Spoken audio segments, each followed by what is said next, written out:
স্বাগত দীপ্তর সন্ধ্যার সংবাদে। আপনাদের সাথে আছি আমি আনোয়ারুল আলম। শুরুতেই জানাবো সংবাদ শিরোনাম। দেশে খেলাফি ঋণের পরিমাণ প্রায় 5,45,000 কোটি টাকা, সংসদে জানালেন অর্থমন্ত্রী। ইসরায়েলের আবাসিক ভবনে ইরানি ক্ষেপণাস্ত্রের আঘাতে 2 জনের প্রাণহানি, আহত 11 জন। এশিয়ান গেমস হকির বাছাই পর্বে উজবেকিস্তানের সঙ্গে ড্র, বাংলাদেশের সেমির অপেক্ষা বাড়ল।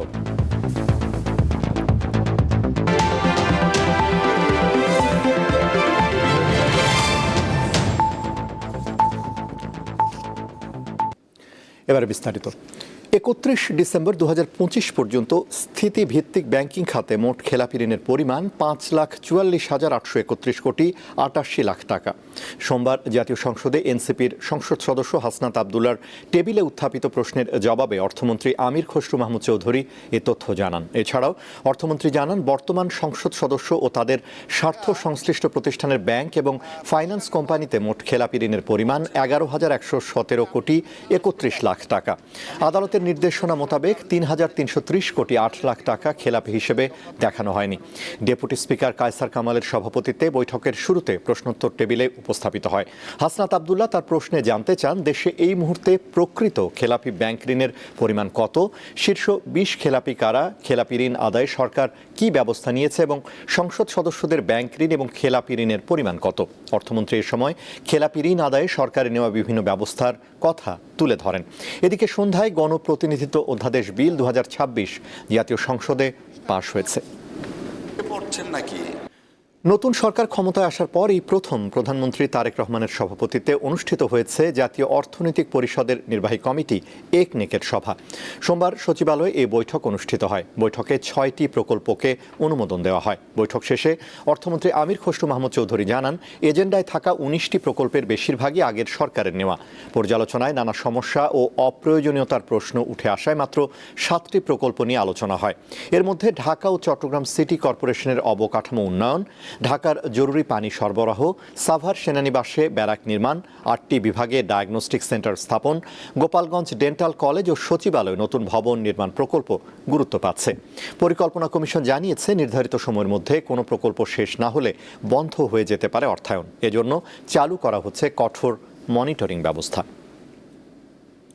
অপ্রয়োজনীয় প্রকল্প দেওয়া হয়েছে, অপ্রয়োজনীয় ব্যয় হয়েছে জনগণের ট্যাক্সের টাকায়। তো এই কারণেই তো ডিলেটা হচ্ছে। আমি তো বললাম 19টা প্রকল্পের মধ্যে মাত্র আমরা 7টা করতে পেরেছি, কারণ এগুলো অনেক সময় নেওয়া হচ্ছে এগুলো পর্যালোচনা করার জন্য। প্রধানমন্ত্রী তারেক রহমানের সঙ্গে সৌজন্য সাক্ষাৎ করেছেন ঢাকায় নিযুক্ত ভারতীয় হাইকমিশনার প্রণয় ভার্মা। সচিবালয়ে প্রধানমন্ত্রীর কার্যালয়ের মন্ত্রিপরিষদ সভাকক্ষে সকালে এ বৈঠক অনুষ্ঠিত হয়। এ সময় প্রধানমন্ত্রী তারেক রহমানের কাছে ভারতের প্রধানমন্ত্রী নরেন্দ্র মোদীর শুভেচ্ছা বার্তা পৌঁছে দেন প্রণয় ভার্মা। প্রধানমন্ত্রীর পররাষ্ট্র বিষয়ক উপদেষ্টা হুমায়ুন কবির জানান, বৈঠকে ভারত থেকে পাইপলাইনের মাধ্যমে ডিজেল আমদানি ছাড়াও দ্বিপাক্ষিক সম্পর্ক ও পারস্পরিক সহযোগিতা বৃদ্ধির নানা বিষয় নিয়ে আলোচনা হয়েছে। প্রধানমন্ত্রী তারেক রহমান বলেছেন, ইতিবাচক মানসিকতা থাকলে বাংলাদেশ ও ভারতের মধ্যে একটি নতুন ও সুদৃঢ় সম্পর্ক গড়ে তোলা সম্ভব। এ সময় দুই দেশের জনগণের মধ্যে সম্পর্ক আরও জোরদার করার ওপরও গুরুত্ব দেন সরকার প্রধান। জবাবে হাইকমিশনার জানান, প্রধানমন্ত্রী তারেক রহমানের নেতৃত্বে বাংলাদেশের সঙ্গে সম্পর্ক আরও এগিয়ে নিতে আগ্রহী ভারত। এ সময় প্রধানমন্ত্রীকে রবীন্দ্রনাথ ঠাকুরের লেখা একটি বই ও একটি শোপিস উপহার দেন ভারতীয় হাইকমিশনার। জ্বালানি তেল নিয়ে সৃষ্ট সংকট কিছুতেই শেষ হচ্ছে না। প্রতিদিন কাকডাকা ভোরে সবাই ছুটছেন ফিলিং স্টেশনে। আজও রাজধানীর পাম্পগুলোতে এর ব্যতিক্রম ছিল না, কিন্তু মিলছে না প্রত্যাশিত তেল। জ্বালানি তেলের জন্য যুদ্ধ কতদিন চলবে, এ প্রশ্ন অনেক চালকের। রাজধানীর পাম্পগুলোতে দীর্ঘ সারি ও ঘন্টার পর ঘন্টা অপেক্ষার অবসান চান তারা। কোথাও 1 কিলোমিটার দীর্ঘ লাইন, কোথাও আরও বেশি। তেল নিতে অনেককেই 6-7 ঘন্টা পর্যন্ত অপেক্ষা করতে হচ্ছে। পাম্প কর্তৃপক্ষের দাবি, ডিপো থেকে সময় মতো তেল না আসার কারণে কিছু সময় সরবরাহ বন্ধ রাখতে হচ্ছে। বেশিরভাগ পাম্পে তেল না পেয়ে ক্ষোভ প্রকাশ করেন গ্রাহকরা। সরকার যদি তেলের দামটা একটু কমিয়ে দেয়, তাহলে সিন্ডিকেটের হাত থেকে আমরা একটু স্বস্তি পাইতে পারি, কারণ সিন্ডিকেটের কবলে আমরা জিম্মি হয়ে গেছি অলরেডি। কিছু কিছু পাম্পে তেল দিচ্ছে, সব পাম্পে যদি দিত এত সিরিয়াল বা এত সময় আমাদের ওয়েট করতে হতো না। সরকারের একটা পদক্ষেপ নেওয়া উচিত, যাতে সবাই সমপরিমাণে তেল পায়, সবাই কেউ ফিরে না যায়। সরকারের পক্ষ থেকে বারবার বলা হচ্ছে জ্বালানি তেলের কোনো সংকট নেই, কিন্তু বাস্তবতার সঙ্গে এ কথার মিল পাচ্ছেন না গ্রাহকরা। পেট্রোল পাম্পের বাস্তবতা সরকারের কথার সাথে পেট্রোল পাম্পের বাস্তবতার সাথে সামান্যতম মিল নাই। মন্ত্রী সাহেবকে অনুরোধ করব যে আপনি আসেন, পাম্পে দেখেন, পাম্পগুলোকে ঘুরে দেখেন যে আপনার কি পরিবেশ পাম্পের। আপনি সংসদে দাঁড়ায় এইভাবে কথা না বলে আপনি পাম্পে দাঁড়ায় কথা বলেন, যে আপনার বাস্তব চিত্রটা তুলে ধরেন যে আসলে কি তেলের সংকট আছে কিনা। জ্বালানি তেলের সরবরাহ এবং বিক্রি কার্যক্রম সংশ্লিষ্ট মন্ত্রীকে সরেজমিনে ঘুরে দেখার অনুরোধ জানান চালকরা। দিলশা দানি, দীপ্ত সংবাদ, ঢাকা। মধ্যপ্রাচ্য যুদ্ধের সবচেয়ে বড় প্রভাব পড়েছে দেশের জ্বালানি তেলের ওপর। এর ফলে নিত্যপণ্য উৎপাদন, সরবরাহ ও পরিবহন বাধাগ্রস্ত হচ্ছে। এ অবস্থায় এককভাবে জ্বালানি তেলের উপর নির্ভর না করে কয়লা ও সৌরশক্তি ব্যবহার বাড়ানোর কথা বলছেন বিশেষজ্ঞরা। এলএনজি আমদানির ক্ষেত্রেও বিকল্প উৎস খোঁজার তাগিদ তাদের। মধ্যপ্রাচ্য যুদ্ধ দেশের অর্থনীতি বিষয়ে ধারাবাহিকের দ্বিতীয় পর্ব আজ। দেশের চলমান জ্বালানি তেল সংকটের মধ্যেই সরকার বারবার বলছে জ্বালানি তেলের কোনো সংকট নেই, অথচ গণমাধ্যমের খবর বলছে অসংখ্য পাম্প বন্ধ, আর যেগুলো খোলা আছে তার সামনে যানবাহনের দীর্ঘ সারি। ঘন্টার পর ঘন্টা অপেক্ষা করেও কেউ কাঙ্ক্ষিত তেল পাচ্ছেন না। পাবলিক চলে গেছে প্যানিক ভেঙে, মানে ওনাদের আতঙ্ক তেলের দাম বেড়ে যেতে পারে, আমি তেল নিয়ে রাখি, কি জানি তেল যদি নাও পাওয়া যায়, যুদ্ধ চলতেছে।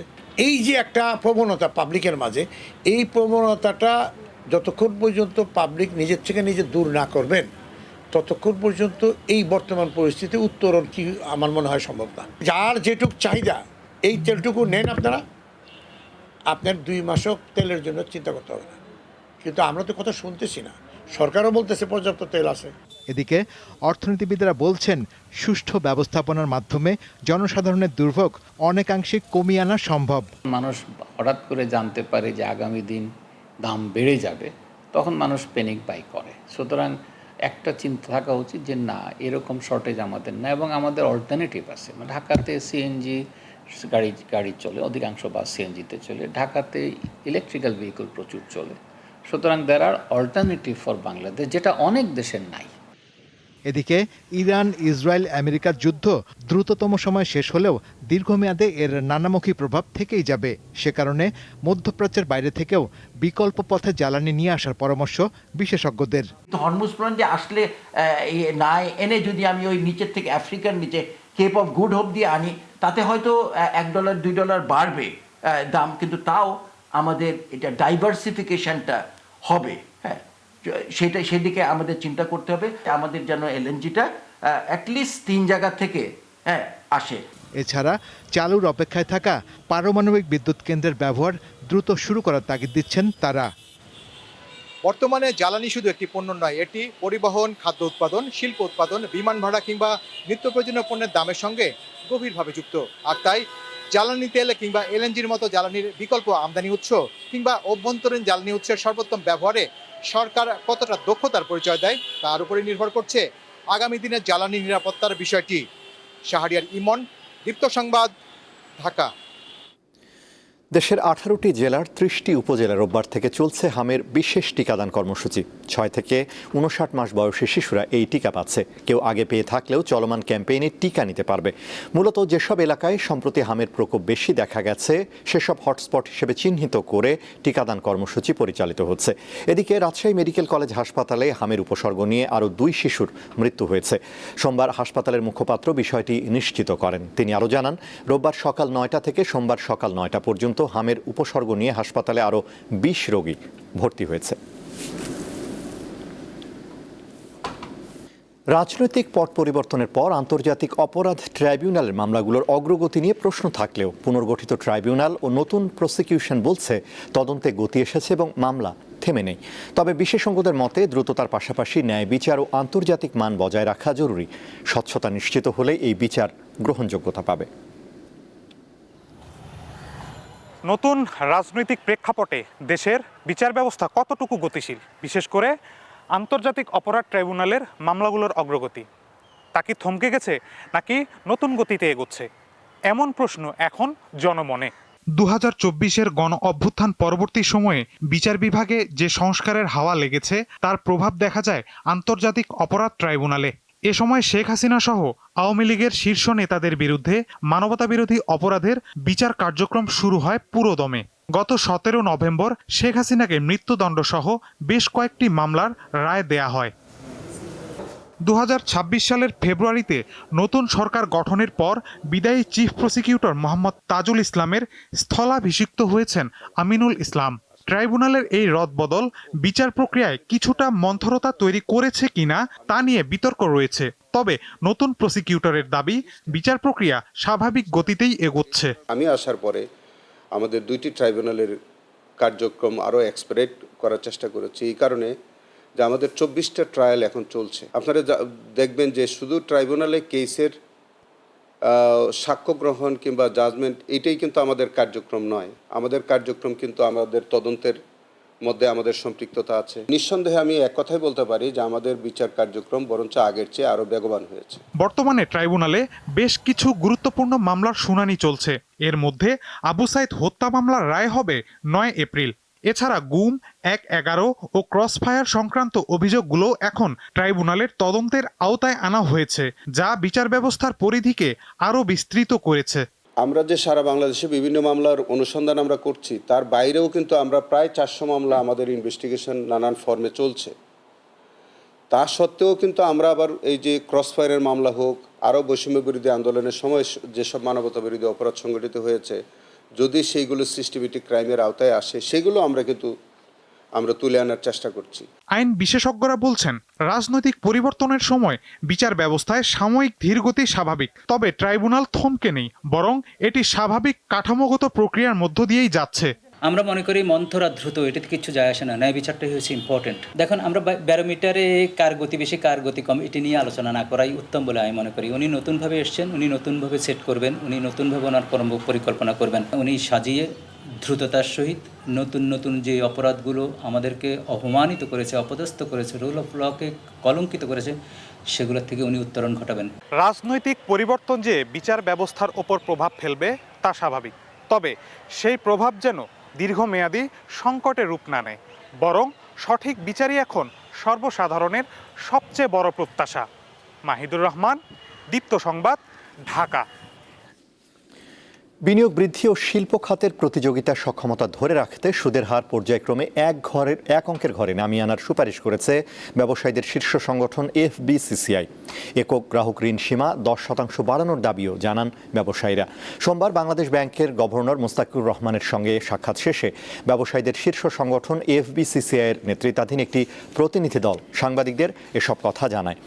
এফবিসিসিআইয়ের মহাসচিব মোহাম্মদ আলমগীর জানান, গভর্নরের সাথে আলোচনায় বেসরকারি খাতে ঋণ প্রবাহ বাড়ানোর উপর জোর দিয়ে বলা হয়। সভায় জ্বালানি ব্যয় কমাতে পরিবেশ বান্ধব প্রকল্পে বিনিয়োগ বাড়ানোর জন্য কম সুদের ঋণ সুবিধা চালুর সুপারিশ করে এফবিসিসিআই। এছাড়া ব্যাংক খাতে শৃঙ্খলা ও সুশাসন নিশ্চিত করা, পাচার হওয়া অর্থ ফিরিয়ে আনার উদ্যোগ জোরদার রাখার আহ্বান জানানো হয়।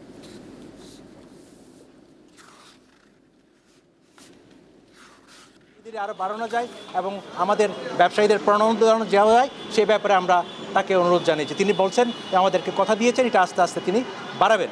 আরেকটা জিনিস আছে, আপনারা জানেন আমাদের সিঙ্গেল বরোয়ার্স যেটা রেট আছে সেটা যাতে আরও বাড়ানো যায়। অর্থাৎ এখন যেহেতু ব্যবসার খরচ বেড়ে গেছে, সেই জন্য তাদেরকে এটা আরও যাতে বাড়ানো যায়।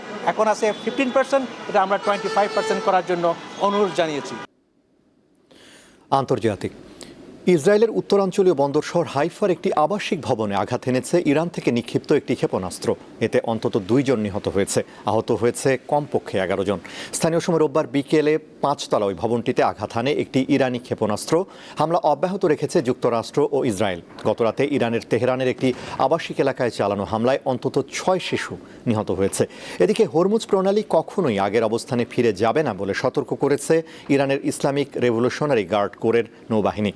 রোববার রাতে সামাজিক যোগাযোগ মাধ্যম এক্সে এক বিবৃতিতে আইআরজিসি জানায়, সাম্প্রতিক আঞ্চলিক পরিস্থিতি এমন এক নতুন বাস্তবতা তৈরি করেছে যেখানে যুক্তরাষ্ট্রের নেতৃত্বাধীন বহিঃশক্তিগুলো ইরানের সমুদ্র সীমায় আর প্রভাব বিস্তার করতে পারবে না।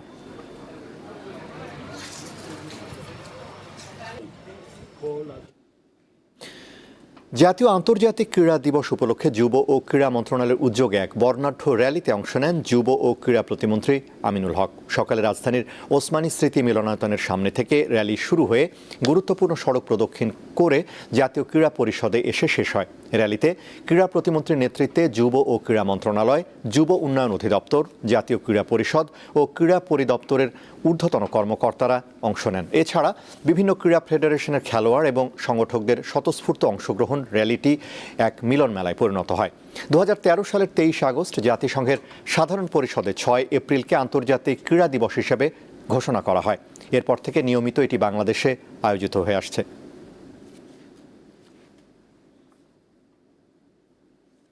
প্রথমবারের মতো বাংলাদেশে আনা হলো স্পিন বোলিং মেশিন। আজ মিরপুরে জাতীয় দলের স্কিল ক্যাম্পে প্রথমবারের মতো এই মেশিন দেখা যায়। দেশে আগে যেসব বোলিং মেশিন ছিল সেগুলো দ্রুতগতির বল কিংবা বাউন্সার খেলার জন্য খেলোয়াড়কে প্রস্তুত করতে ব্যবহার করা হতো। এবার প্রথমবারের মতো স্পিন বোলিং মেশিন আনা হলো বাংলাদেশে। স্পিন বোলিং মেশিনের বেশিরভাগ ব্যবহার দেখা যায় ইংল্যান্ড, অস্ট্রেলিয়া কিংবা নিউজিল্যান্ডে। এসব দেশে স্পিনার কম থাকায় তারা এই মেশিনের মাধ্যমে অনুশীলন করে থাকে।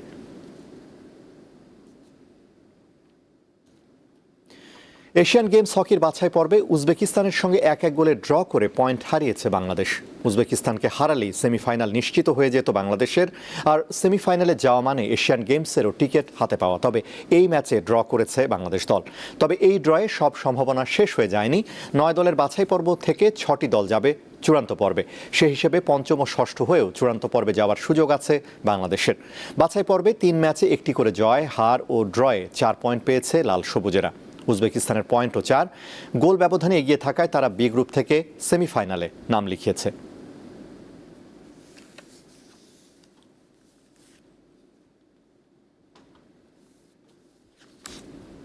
শেষ করব দীপ্তর সন্ধ্যার সংবাদ। তার আগে সংবাদ শিরোনামগুলো জানাবো আরও একবার। দেশে খেলাফি ঋণের পরিমাণ প্রায় 5,45,000 কোটি টাকা, সংসদে জানালেন অর্থমন্ত্রী।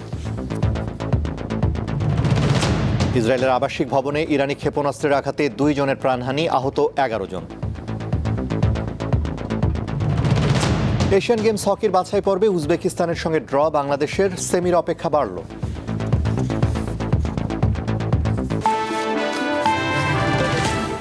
এই ছিল এখনকার মতো। আমাদের পরবর্তী দীপ্ত সংবাদ রাত 11টায় দেখার আমন্ত্রণ। এছাড়া আরও তথ্য ও বিনোদনের খবর পেতে যুক্ত থাকুন দীপ্তর ডিজিটাল প্ল্যাটফর্মগুলোতে। ধন্যবাদ।